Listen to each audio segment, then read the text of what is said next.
ယောက်ျားလေးတွေဒီပို့ကိုရှောင်သွားပေးပါကျမရှင်တို့အတင်းကိုပြောမှာမဟုတ်လို့ဝလုံးရှင်နဲ့တိတ်ရင်ပြီးရှိသမျှအကုန်လုံးကိုပြောသွားမှာမဟုတ်လို့ရှင်တို့ကျမရဲ့ဒီပို့အရင်ဆုံးကြော်သွားလိုက်ပါကိစ္စပြောပါပြီအခုဒီပုံထဲကိုကြည့်လိုက်ကွာဒီပုံထဲမှာရှိတဲ့ရှေ့မှာလှပဆိုပြနေတဲ့ရှေ့မှာအမျိုးသမီးလေးနဲ့နောက်ကအမျိုးသမီးနဲ့ကိုတွေ့ကြမှာပေါ့နော်အဲ့ဒီရှေ့ကအမျိုးသမီးလေးရဲ့အမျိုးသားကနောက်ကအမျိုးသမီးကြီးနဲ့ဖောက်ပြန်ကြတဲ့ကွယ်သူကိုယ်တိုင်တင်ထားတာပါနော်သူကိုယ်တိုင်သူမျက်နှာလေးနဲ့တင်ထားတာပါဖောက်ပြန်ကြတဲ့ကွယ်သူတို့ကဘလို့ပတ်သက်ကြလဲဆိုတော့အဲ့ဒီရှေ့ကအမျိုးသမီးလေးရဲ့အကိုနဲ့နောက်ကအမျိုးသမီးနဲ့ကလင်မယားတယ်အဲ့တော့သမီးရောက်မှတော်ဆက်တာပေါ့အကိုလုံးတဲ့သူကဆုံးပါသွားတဲ့အခါကျတော့ဒီရောင်းမလုံးတဲ့သူအိမ်မှာဟိုလက်တို့လက်တောင်းလေးပေါ့ဟိုချက်တာပြုတ်တာဘာညာခိုင်းပြီးတော့မှပတ်စံလေးပေးပြီးတော့မှထားတာပေါ့နော်တအိမ်နဲ့အတူတူနေတာမျိုးတော့မဟုတ်ဘူးနောက်ကအမျိုးသမီးကချက်ပြုတ်လောက်ကင်ပြီးလို့ရှိရင်ပြန်လာပေါ့နော်အဲ့လိုအနေထားမျိုးနဲ့နေတာဟိုတောင်မှသူတို့ကဖောက်ပြန်ပြအောင်ဖောက်ပြန်ဒါဆိုဖောက်ပြန်တယ်လို့ပြောလို့မရတော့ဘူးနော်ဟိုကောင်အနေထားနဲ့ဆိုရင်ပြောမယ်ဆိုရင်သူကဘာလဲဝလုံးကားတာပေါ့နော်ဝလုံးကားဟိုတွေးသမျှဝလုံးဟိုကလုံးတလို့မျိုးပဲအဲ့လိုမျိုးဖြစ်အောင်ဖြစ်လိုက်ကြသေးတယ်ပေါ့နော်အဲ့ဒါကိုမိထားတဲ့ဗီဒီယိုလေးကိုအဲ့တရားရဲ့အကောင့်မှာလည်းတင်ထားပါတယ်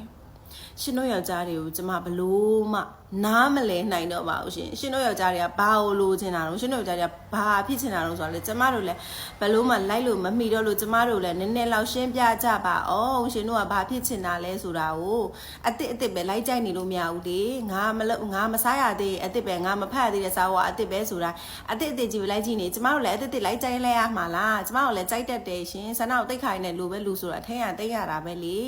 မိသားစုရေးသားသမီးရေးစီးပွားရေးဘာညာတာတကားနဲ့ဒီဟာတွေကိုပဲခေါင်းထဲကိုနည်းနည်းလောက်ပို့ပြီးထည့်လိုက်ပါလားရှင်တို့ဆိုဒီမှာလဲယောက်ျားတွေရဲ့ဖောက်ပြန်မှုပါလေဒီလားတိုင်းစားမဲ့ပဲကျမကမြင်ဘူးတဲ့ကိုယ်တိုင်မျက်လုံးနဲ့မြင်ဘူးတဲ့အတွဲလေးနှစ်တွဲကြောင်ပြပြမယ်အဲ့တတွဲဆိုလို့ရှိရင်ကွာသူ့ရဲ့သမီးလေးမွေးနေပေါ့နော်သူ့သမီးလေးမွေးနေမှာသူကလေဟိုဗာလေခောက်ဆွဲကြော်ပြီးတော့အကုန်လုံးကြွတာကိုကအဲ့တုန်းကအသက်က18လောက်ပဲရှိဦးမယ်သူတို့တွေက20ကျော်တွေပေါ့အကိုကြီးမကြီးသူ့မိန်းမလေးဆိုတာလေအရက်ရွှေနဲ့ဖြူလေးနဲ့လေလှနေရောသိလားလှနေရောစိုင်ဖွင့်ထားတာဖြစ်တဲ့အခါကျတော့အမှစိုင်မှာတော့အဲ့တဲ့တွေအများကြီးထိုင်နေကြရှိရပါတော့အဲ့နဲ့ကိုကခဏထွက်သွားတော့တိတ်မတင်ကားတဲ့ကောင်မလေးတောပုံတောပန်းလေးနဲ့သမင်းလေးကျက်ဆက်မိကျဘေးလေးချပြီးမွေးတီမွေးချောင်းနဲ့ကောင်မလေးတရားကိုတွေ့တော့ကိုကမေးတယ်ဟဲ့အဲ့ဒီကောင်မလေးကဘာတူလဲပေါ့အဲ့လိုမျိုးမေးတဲ့အခါကျတော့အဲ့ဒါတဲ့အဲ့ဒီအခုချက်သမီးလေးမွေးလေးအတွက်ချက်ပြုတ်ကြော်လွန်နေတဲ့ကောင်ခေါ်ထားတဲ့ဇရာတဲ့မိမချောလှဖြူတောက်သူလဲ20နဲ့ရှိလား3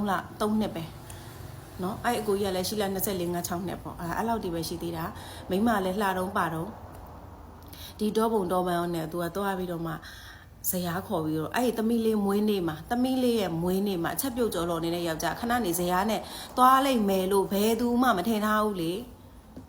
ပြီးနောက်တစ်ရွဲရှိသေးတယ်လှလိုက်တာကောင်မလေးကဖွေးဦးလို့ငယ်လဲငယ်ပါသေးတယ်လှလိုက်တာအိမ်မနေတော့အလှပြင်မင်းနေတာနော်နင်တို့မိမတွေဖြစ်တယ်လို့နေလို့နင်တို့မိမဘယ်လိုနေလို့နဲ့လာမပြောနဲ့အမလေးသူ့ယောက်ျားလည်းတိုးလိုက်တာပတ်စံလည်းရှိတယ်တိုးနေတိုးလိုက်တာထားကြနေရမရှိဘူးအဲ့ဒီသူ့ယောက်ျားဖောက်ပြန်သွားတဲ့ကောင်မအောင်ဆိုလို့ရှိရင်လေသူ့ယောက်ျားလေအမလေးအဲ့မိမကငါယွန်းနာအမိမရှုပ်လို့ငါယွန်းနာအမလေးတအားယွန်းနာသူ့မှာယွန်းလိုက်ရတာဆိုတာပြီးလဲပြီးရောသူ့နဲ့ဖောက်ပြန်သွားတယ်မိမလည်းချောချောလှလေးတိုးတာမှလေဘဲမှတော့သွားလို့မရဘူးတိုးတာအဲ့ကောင်ကလေတိလားချစ်လိုက်တာတုံးလို့အမလေးဟိုမိမကိုသူ့မှာယွန်းလိုက်ရတာယွန်းနာအမလေးယွန်းနာတချို့ကြားလေးရှိရနော်အမလေးမိမတယောက်ကိုအမလေးသူကိုမိမရှိကိုကြီးစားရှိမှတင်မလားကျင်နေရလို့အမလေးငါအဲ့စိုက်မျိုးမကြိုက်ဘူးဟမ်ဝါတုတ်ကြီးဟဲပိုင်ကန်တာပဲဟဲပပူကြီးဟဲဖေးမရှိဘူးဟဲကောင်မလှုပ်ရှုပ်တာယွန်းနေငါတို့ကနဲ့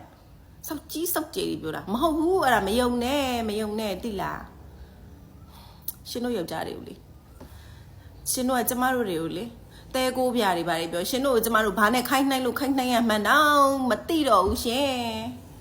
အဲ့တော့အခုလာမယ့် Valentine Day မှာလဲညီမလေးတို့ရေအဖြေပေးဖို့တွေချိန်ထားတယ်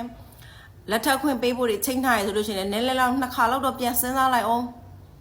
အမလေး Valentine Day မှာဘာဝေးရမလဲလို့စဉ်းစားလိုက်အောင်မယ်ဒါပဲ